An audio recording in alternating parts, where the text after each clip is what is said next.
निकोबार द्वीप समूह स्वतंत्रता संग्राम की तपोस्थली, संकल्प स्थली, जो राष्ट्रभक्त नेताजी सुभाष चंद्र बोस, वीर सावरकर एवं अन्य स्वतंत्रता सेनानियों के अदम्य साहस और योगदान की कहानी दोहराते हैं। ये भारत की सामरिक सहयोग और समन्वय का प्रमुख केंद्र भी है। पिछले 9 वर्षों में अंडमान व निकोबार द्वीप समूहों के चहुमुखी विकास हेतु आधारभूत अवसंरचनाओं का निर्माण किया गया है।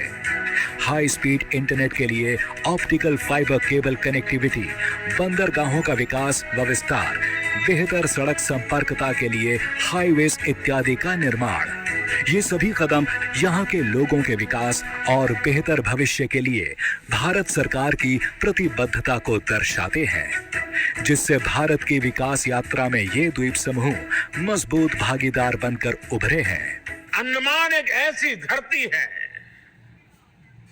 जहां पानी, प्रकृति, पर्यावरण, पुरुषार्थ, पराक्रम, परंपरा, पर्यटन, प्रबोधन और प्रेरणा सब कुछ है। देश में ऐसा कौन होगा जिसका मन अंडमान आने का नहीं करता है।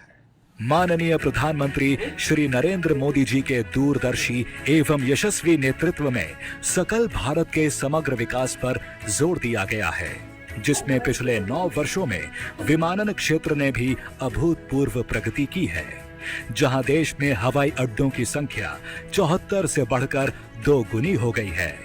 वहीं क्षेत्रीय संपर्कता योजना उड़ान के अंतर्गत भी आज देश के टियर 2 एवं टियर 3 शहरों में रहने वाला सामान्य जन भी हवाई यात्रा से देश विदेश से जुड़ गया है।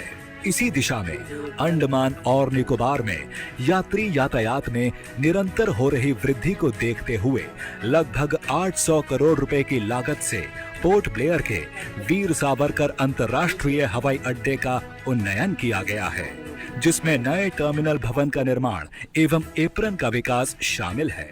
लगभग 41,000 वर्ग मीटर में बना हवाई अड्डे का ये नया टर्मिनल भवन व्यस्ततम समय में 1200 यात्रियों को सेवा प्रदान करने में सक्षम है, जो कि वर्तमान की क्षमता से 6 गुना अधिक है।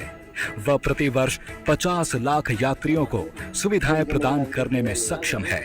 इस टर्मिनल भवन को 3 तलों में बनाया गया है, जहां 28 check in counter, 3 passenger boarding bridge, 3 conveyor belts की सुविधाएं उपलब्ध हैं। साथ ही नए विकसित एप्रन से पोर्ट ब्लेयर हवाई अड्डे में अब 6 से बढ़कर 10 विमानों की पार्किंग की सुविधा होगी। भवन का अग्रभाग केबल नेट ग्लेजिंग के माध्यम से लगभग 4000 अलग अलग आकार के ग्लास पैनलों से मिलकर बना है, जिससे यह टर्मिनल प्राकृतिक रूप से प्रकाशित रहेगा। यहाँ के सुरम्य द्वीपों की समृद्ध जैव विविधता से प्रेरित पोर्ट ब्लेयर टर्मिनल भवन एक सीप के आकार की संरचना है, जो समुद्र और यहाँ के द्वीपों की सुंदरता को दर्शाती है। ये टर्मिनल भवन विभिन्न प्रकार की चित्रकलाओं से सुसज्जित है, जो इस द्वीप की संस्कृति, जीवन शैली, वनस्पति और जीव जंतुओं को दर्शाते हैं।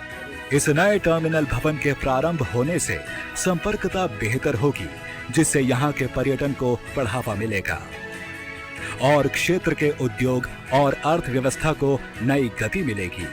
साथ ही शिक्षा, स्वास्थ्य, कृषि और मरीन क्षेत्रों को और भी बल मिलेगा। असीम संभावनाओं से भरे अंडमान निकोबार द्वीप समूहों के सर्वांगीण विकास की दिशा में पोर्ट ब्लेयर हवाई अड्डे का नया इंटीग्रेटेड टर्मिनल भवन एक अहम भूमिका निभाएगा।